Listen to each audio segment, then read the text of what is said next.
Sethuraman S P. Is that the correct way to say it, or PS? Yes, or yes. You're right. My first question to you is, thank you for coming here to the Chess Space studio, to be precise. But my first question is, what does S and P stand for? Because I think it is your name again, right? Yes, it's a bit complex because in India we name it as, my father name comes behind my name. Mm-hmm. So my father name is Panayappan, which P stands for. And my grandfather name is actually Sethuraman. So it's like Alexander 1, Alexander 2, yeah? Gotcha. So instead of that, they named this at initials. And Sethuraman is my grandfather's name, Panayappan is my father's name. So they clubbed it, and my name is again my grandfather's name. So it's a bit complex, but I hope you get the gist of it. That's why there are some easier ways for us Westerner country people to understand the name of Prague or other people there. So it's no problem at all. Mm-hmm.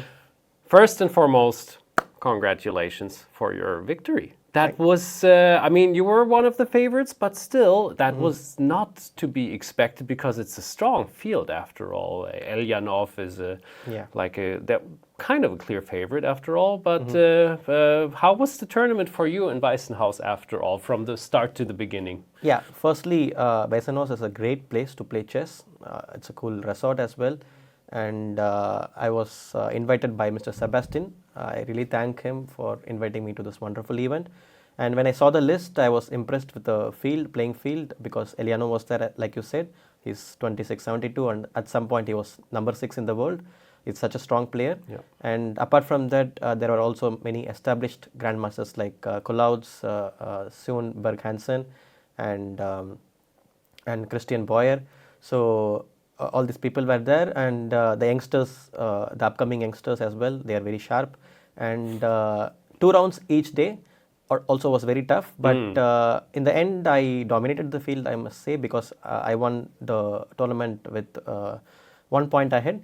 And I played good chess, increased a lot of rating points, and had a nice experience. And it is one of my first closed event victories, I must put it this way. Yeah. So it was very nice and very memorable. And of course, everything went great there. Yeah. Nice. Yeah. So that was a nice event, especially for the young ones from Germany. You said they were playing very sharp. Was this to their disadvantage, or do you think it was something which is just happening with young players? I think nowadays the young players have a different maturity altogether.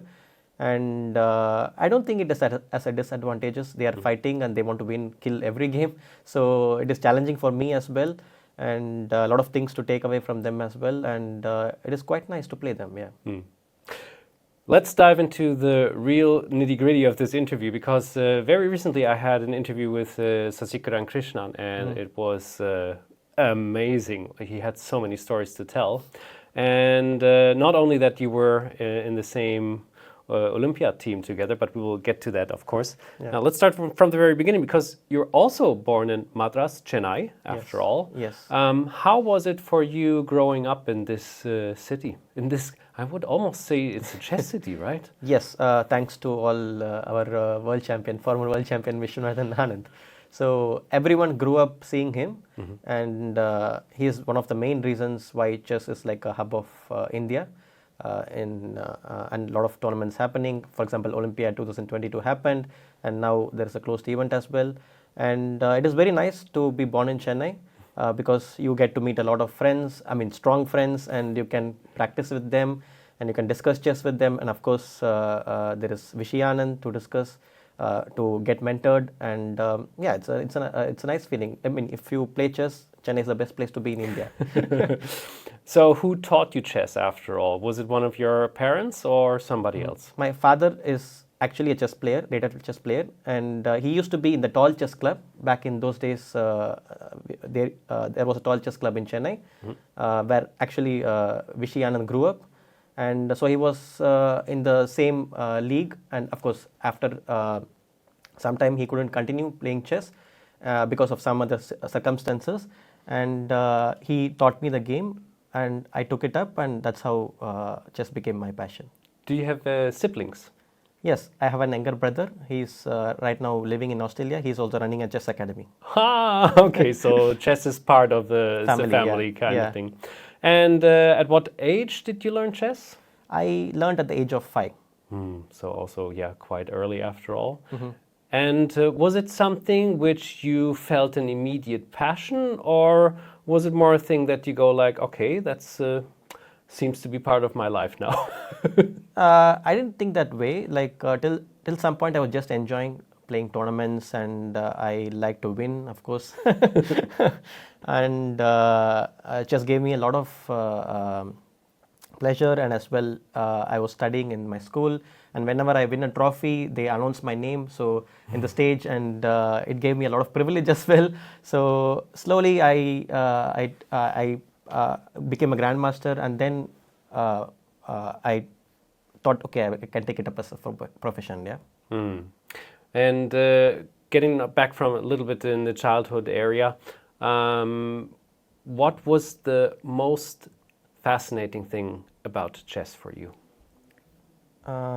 Fascinating thing, like Which caught your attention that you felt like, I love this? yeah, I don't know, like see, I mean, I was always curious about so many things in chess.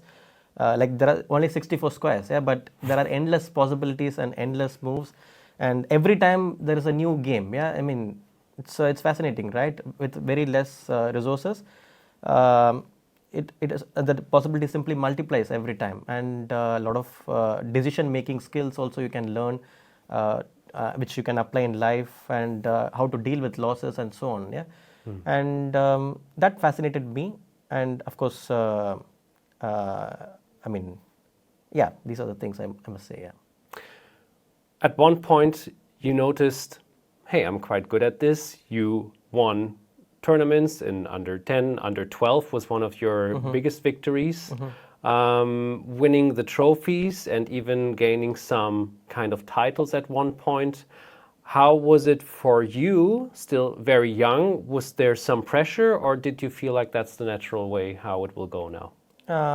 I didn't feel any pressure when I was young because there was no much competition, I must say, compared to now. I mean, nowadays Yeah. people become grandmasters at the age of 15 or 14, and if you are not a grandmaster by 16, they say your career is not That's that it. great. Yeah, yeah, that's it. So there was not much pressure back then, and we used to enjoy chess. I feel there is pressure right now, and probably that helped me to kind of play the game for a long period, and that kept me going because, of course, you have to have some slight pressure in order to perform well, but it has to be balanced, I think. Yeah. How did you learn the best? Was it your father was also your coach for a long time, I assume? That was probably very helpful, but also how else did you expand your chess knowledge? Was it mostly books or even software or? Yeah, in the beginning, my father was my coach. We used to study from ECOs. Back then, it was there.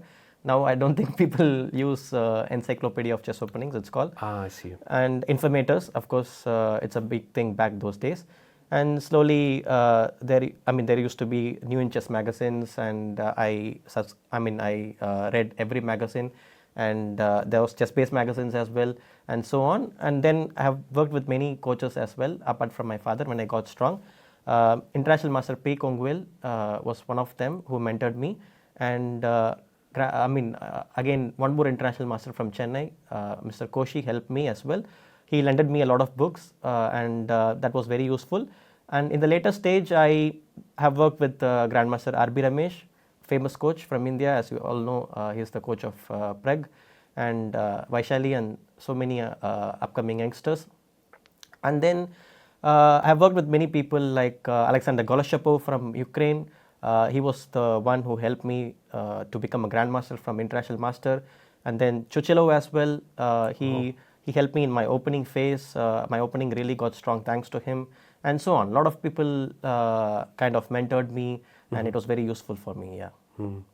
What was your favorite thing in the very beginning? Was it openings, middle games, end games, or did you have no preference? I always used to like openings to find new ideas, novelties, and so on. It intrigued me a lot, And middle game was also one of my biggest strengths. I used to, I was a dynamic player and I love attacking chess and so on. End games is like slightly not my forte, but slowly when I became matured, I also tried to enjoy the end game part. Yeah. And which of the books inspired you the most, or was one of your favorite chess books? In my childhood days, I used to love this collection of Alakin games. It was very nice, and of course, later I studied a lot of books from Kasparov, my great predecessors. And Gelfand books are really nice. This technical decisions making and dynamic decision making. And yeah, I used to read a lot of books, and I found it really useful. Yeah. Then, at one point, when you not only became I think one of your strongest years was 2018. I don't want to step too far ahead now, but Okay. you were touching the Yeah. 2700. Yes, very close.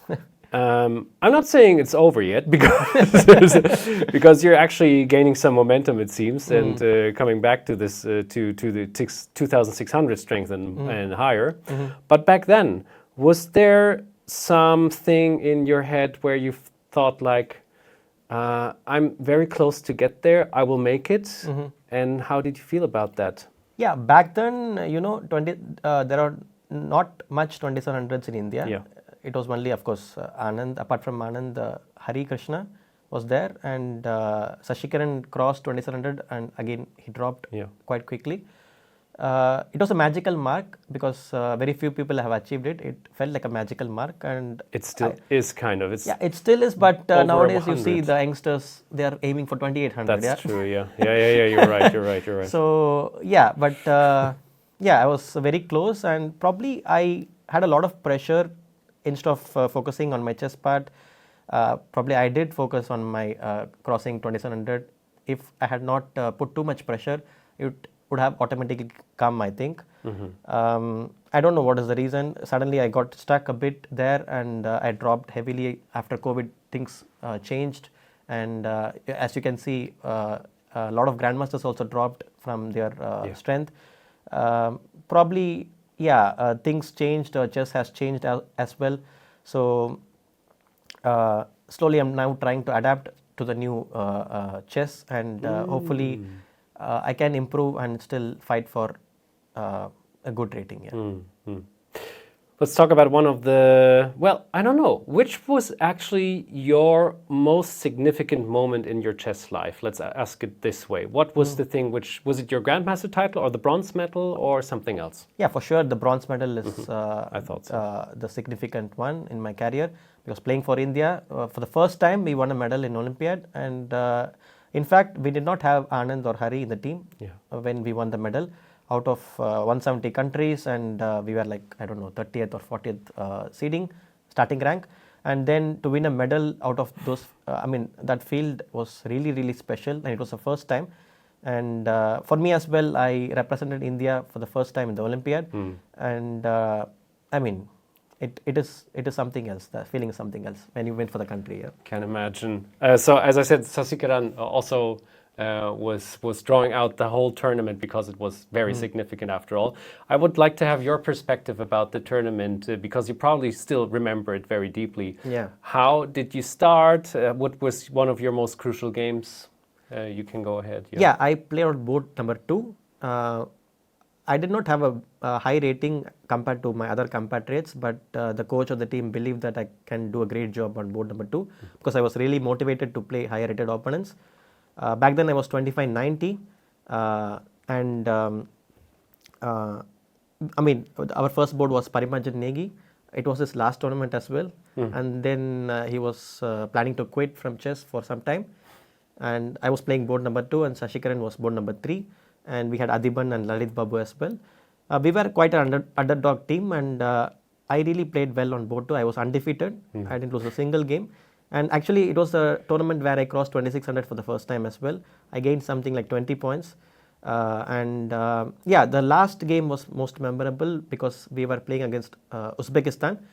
Back then, they did not have Abdusattarov, Yakubev, and so on. Still, So Kazim was there, Kasim Chano was there, and Yes. Filippo was there. And we had to win in a big margin in order to win a medal. So we won something like 3.5 in the final round. So that was really special. Yeah. So, yeah. These, there are a lot of moments, but right now, this is the one I remember. Yeah. When was the very first time you were discovering the chess-based software? Do you remember? Probably it is one of the first things when I got a laptop. Probably the main reason, I guess. Yeah, the main reason. Yeah. Thanks to ChessBase, like it has, helped a lot. Yeah, for every chess player, I would say. There is Mega Base. You can check the games, and now, of course, cloud engines. You can immediately ask the engine what you want to play, and opening preparation is quite easier now thanks to the cloud engines. You can prepare the openings in like 2-3 days, which was quite tough back in those days. And I don't remember exactly, but the moment I got laptop, ChessBase was installed. Yeah, I hear a lot now, very recently, that the cloud engine seems to be one of very, very favorite tools of a lot of high-rated grandmasters. Yeah. Now, when you were talking about when in the COVID times or in the lockdown times, ratings went down for a lot of players. Even Sethuraman mentioned it himself. So I don't know if it was even affecting India a bit more. Maybe it could be. But in that time, I guess you were coping with engines, or as you said, like you were advancing the techniques on how the youngsters are becoming grandmaster. Can you give us a little insight about that? Yeah, sure. During the COVID time, the point was that there are no tournaments, so the youngsters got used to this online thing quite easily. So the point is that they used to play on the online quite often, and they get exposed to a lot of games and also face a lot of players, which was not possible in our case. Back then, we had to like travel to so many places to play some very good opponents. So for them, like very engaged, they are exposed to playing such high-rated opponents. So they drop the fear inside them psychologically as well. And there is a lot of courses as well, opening courses as well. So they can sort of easily absorb the information. Back then, there are not much opening courses, and opening was a big difference if you compare a grandmaster and a normal player. Now the gap is kind of not that much, and it has been reduced. So you cannot trick the opponents in opening anymore. So they are very well versed with the ideas, and there are a lot of courses, like I mentioned, a lot of material, and I think this all makes a big difference. Do you still use engines in the fashion like in the last couple of years? Yeah, it's become a main part of the game. Like to find ideas, you have to use the engines. Yeah, so I mean, I've drastically reduced because sometimes you have to put your mind to think as well. Yeah, so but it's still a part of integral part of the game. Yeah. Do you have any students? Right now, I'm not into training, but I make a lot of courses. I will think about it later. But for now, no students. Yeah. But you also wrote chess books about openings, obviously, since you mentioned it's one of your. Can you tell us which books they were? I think it's at least two, it is right? Against the Night of and the Time Unknown for Thinkers Publishing. So I wrote this book during the time of the COVID because I didn't know how to spend time. Good idea, I guess. Yeah, just use it like that. Yeah, that's how I made the Chessable courses as well, and so on. So so I wanted to keep myself engaged, and that's how the idea came into the picture. Yeah.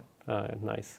And now you're not only here to just visit us at ChessBase, which would be very nice, obviously, but you're also doing some recordings for the new ChessBase magazine, I heard. What is it about?